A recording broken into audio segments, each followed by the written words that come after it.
Primeiro livro dos Macabeus, capítulo 10. No ano 160, Alexandre Epífanes, filho de Antíoco, embarcou e veio ocupar Ptolemaida, onde foi acolhido e proclamado rei. Soube-o o rei Demétrio, que reuniu um numerosíssimo exército e atacou-o.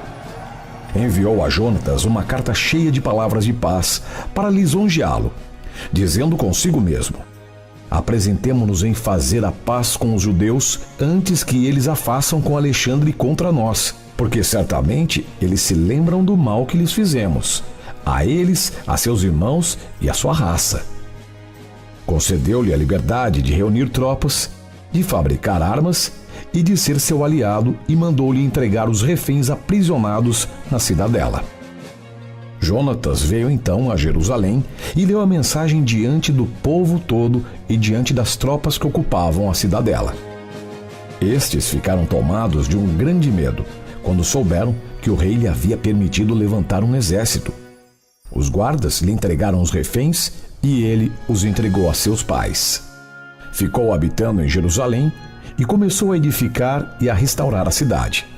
Ordenou aos que executavam os trabalhos que construíssem ao redor do Monte Sião um muro de pedras de cantaria para sua fortificação.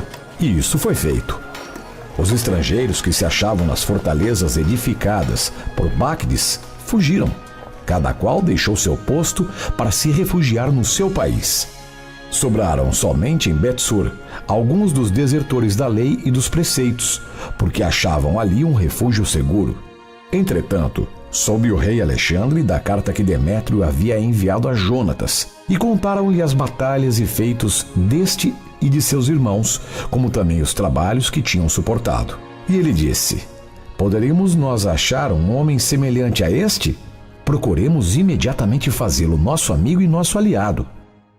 E então escreveu e mandou-lhe uma carta lavrada nestes termos: o rei Alexandre a seu irmão Jonatas, saúde. Ouvimos dizer de ti que tu és um homem ponderoso e forte e que mereces a nossa amizade. Por isso nós te constituímos desde agora sumo sacerdote de teu povo. Outorgamos-te o título de amigo do rei. Mandou-lhe uma toga de púrpura e uma coroa de ouro, e pedimos-te escolher nosso partido e conservar-nos tua amizade. No 7º mês do ano 160, pela festa dos tabernáculos, revestiu-se Jonatas com a túnica sagrada, organizou um exército e ajuntou armas em quantidade. Demétrio foi informado de tudo isso e inquietou-se. Como fomos nós deixar que Alexandre nos precedesse, travando com os judeus uma amizade que o fortifica? Eu também enviar-lhe-ei belas palavras, títulos e presentes, para que eles passem ao meu lado e venham em meu auxílio. E ele mandou-lhes levar uma mensagem nestes termos: o rei Demétrio ao povo dos judeus, saúde. Vós observastes nossos acordos, permanecestes fiéis à nossa amizade, e não fizestes convenções com nossos inimigos. Nós o sabemos e regozijamo-nos com isso. Ainda agora continuai a nos conservar a mesma fidelidade, e vos recompensaremos do que fazeis por nós. Isentara-vos-emos dos muitos impostos, e vos cumularemos de presentes. Desde agora concedemos-vos a todos os judeus dispensa dos impostos, da taxa do sal e das coroas. Ao terço dos produtos do solo e à metade dos frutos das árvores que me pertencem, eu renuncio, a partir deste dia, a cobrar na terra de Judá e dos 3 distritos de Samaria e da Galiléia que lhe estão anexos. Isso desde agora e para sempre. Que Jerusalém seja sagrada e isenta, com seu território, dos dízimos e dos impostos. Abandono também todo o poder sobre a cidadela de Jerusalém e entrego ao sumo sacerdote para que ele coloque ali como guardas os homens que ele quiser. Concedo gratuitamente a liberdade a todo cidadão judeu em cativeiro no meu reino, e todos serão isentos de impostos, mesmo sobre seus rebanhos. Todos os dias solenes, os sábados, as neumênias, as festas prescritas, os 3 dias anteriores às solenidades e os 3 dias posteriores serão dias de imunidade e de isenção para todos os judeus que se acham no meu reino. e ninguém poderá perseguir ou molestar quem quer que seja dentre eles por motivo algum. Que se alistem no exército do rei até 30.000 judeus, e que lhes sejam dados os mesmos direitos que as tropas reais. Colocar-se-á uma parte nas grandes fortalezas do rei, tomar-se-ão alguns para postos de confiança do reino. Seus chefes e seus oficiais serão escolhidos entre eles, seguirão suas próprias leis, como o exige o rei para a Judéia. Os 3 distritos de Samaria, que foram anexados à Judéia, lhes serão incorporados de maneira que sejam considerados como sendo um só com ela, e não obedeçam a nenhuma outra autoridade a não ser a do sumo sacerdote. Faça de Ptolemaida e de seu território doação ao templo de Jerusalém, para prover seu sustento. Darei também a cada ano 15.000 ciclos de prata das rendas do rei provenientes dos seus domínios. Todo o dinheiro que os administradores dos negócios não tiveram despendido e que lhes sobrar, como nos anos passados, será destinado à construção do templo. Além disso, será feita a entrega dos 50.000 ciclos de prata cobrados cada ano das rendas do templo, porque essa soma pertence aos sacerdotes que exercem o serviço do culto. Todo aquele que se refugiar no templo de Jerusalém ou no seu recinto por motivo de dívida ao fisco ou por qualquer coisa que seja, será poupado, bem como tudo o que ele possui no meu reino. As despesas para os trabalhos de construção e de restauração do templo serão postas na conta do rei. Do mesmo modo, as despesas para a construção dos muros e do recinto da cidade ficarão a cargo das rendas do rei, bem como os gastos da construção das outras fortificações na Judéia. Quando Jonatas e o povo ouviram essas propostas, não acreditaram e não quiseram aceitá-las, lembrando-se de todo o mal que Demétrio fizera a Israel e do quanto ele os havia oprimido. Escolheram então o partido de Alexandre, porque ele tinha sido o primeiro a lhes falar de paz e foram sempre seus auxiliares. Alexandre reuniu um grande exército e veio ao encontro de Demétrio. Os 2 reis travaram um combate, mas o exército de Demétrio fugiu. Então Alexandre o perseguiu, obtendo pleno êxito. Combateu com ardor até o pôr do sol, e Demétrio sucumbiu nesse mesmo dia. Então Alexandre enviou embaixadores a Ptolomeu, o rei do Egito, com a missão de lhe dizer: Eis-me de volta ao solo do meu reino e assentado no trono de meus pais. Recobrei o poder, derrotei Demétrio e entrei na posse de meu país. Travei batalha com ele, venci-o com seu exército e subi ao trono onde ele reinava. Façamos agora laços de amizade. Dá-me tua filha por esposa e serei teu genro, e vos cumularei a ti e a ela com presentes dignos de vós.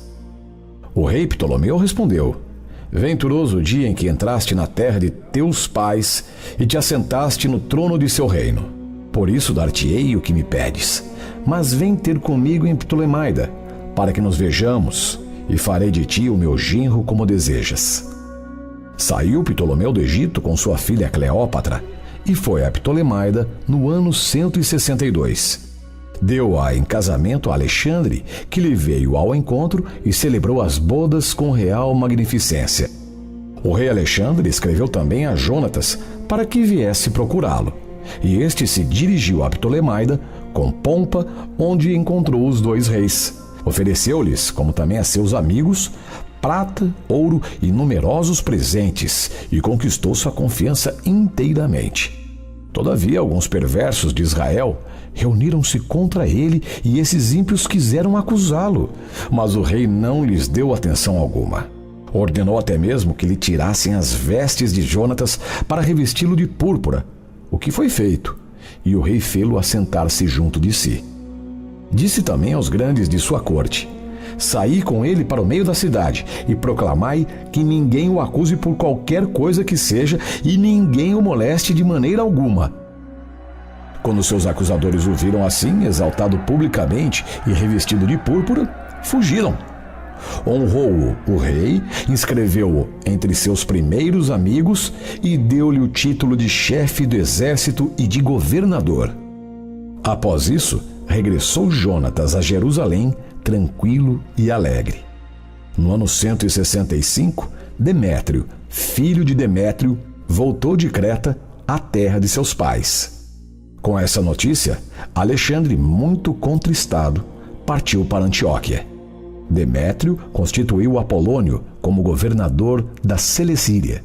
Este levantou um poderoso exército que ele reuniu em Jânia e mandou avisar ao sumo sacerdote Jonatas: só tu nos resistes, e por causa de ti eu me tornei objeto de zombaria e de opróbrio.